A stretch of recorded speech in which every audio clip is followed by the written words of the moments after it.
Bismillahir Rahmanir Rahim wa sallallahu ala nabiyil karimi. Gargadi in kunne ya ji jiki ya tsira. Ya bismillah Allah sarki mai abu mai kowa mai kyauta. Ba ni zalaka ba ni fasaha in yi bayani na a fahimta. Zan yi bayanin halin mata za ni rubuta dan a karanta.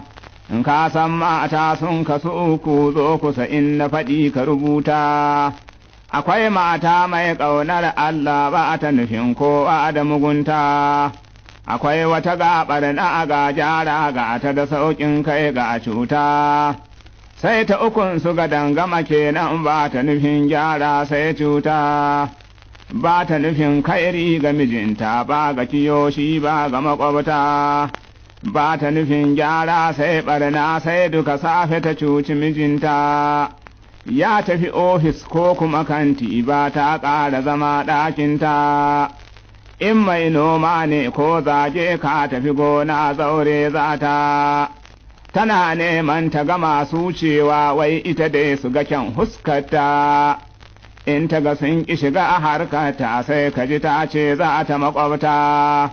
Ka ji irin halayen mata munana muga makwaɗaita. In mace ba ta da kunya bar ta kama da miya in ba gishiri ta. In mace ba ta raga maka bar ta da ina nufin ta ka bar sha'awarta.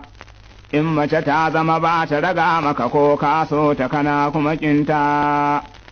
In mace shashanci ya game ta ba mai ƙara ganin kirkinta.